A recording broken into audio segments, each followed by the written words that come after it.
At the advent of World War II, we perhaps collectively dawned a nuclear age.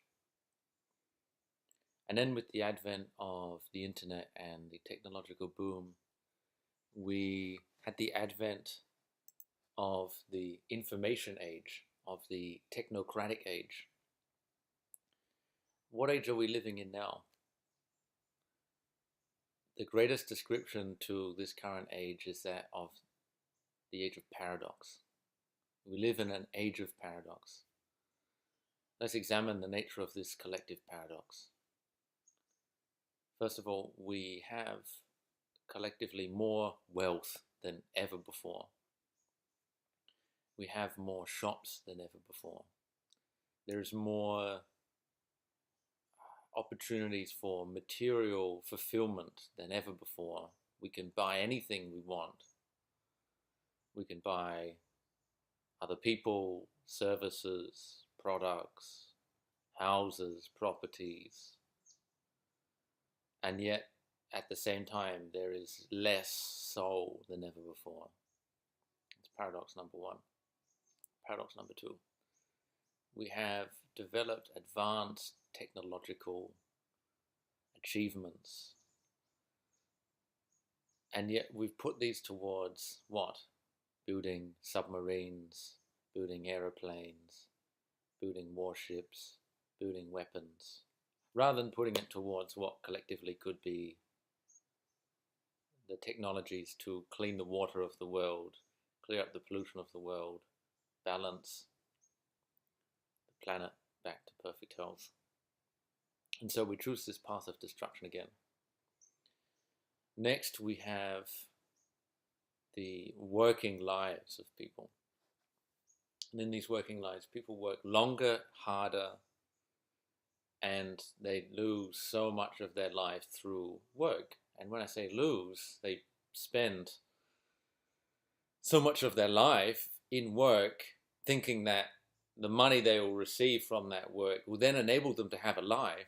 But in order to have the life, they have to work, and therefore they don't have any time to actually live the life that they think they want to have. That's the next paradox. And this causes illness, which then requires money in order to bring about the balance. So why are we living in such a paradoxical age?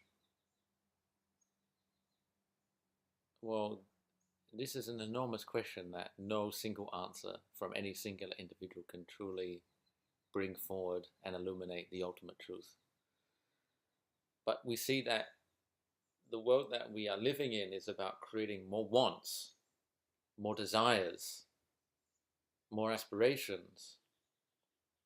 And what's the problem with this? Well, the more wants we have, the less present we are, the less we recognize who we are in the present moment, the less we can simply be, and the more that we are aspiring for something else other than simply being who we are. And so all of this is characteristic of the ego's consciousness, which is in a chronic state of lack. It lacks love, it lacks presence, it lacks beingness. And because of that sense of lack, of not having what it's looking for in the form of some object of desire or some item, some good, some service, some prestige, some accomplishment, it has the aspiration for that, and therefore one becomes more and more lost in that world, in that samsaric ocean of suffering that creates more and more pain and more loss and more fear. What's the way out of this? Well, imagine if as a society we had the collective ambition to realize our real self. Imagine if we created a world that was not based on suppression, oppression, denial, bypassing, fear, blame, all of the vicissitudes of the ego mind consciousness, which is a suffering machine. And we set our collective aspiration to realize our true self. What an aspiration that would be. we set to realize our soul's truth, our spiritual self. And this aspiration then ripples out as more and more people go, wow, I'm not interested in what I thought I wanted.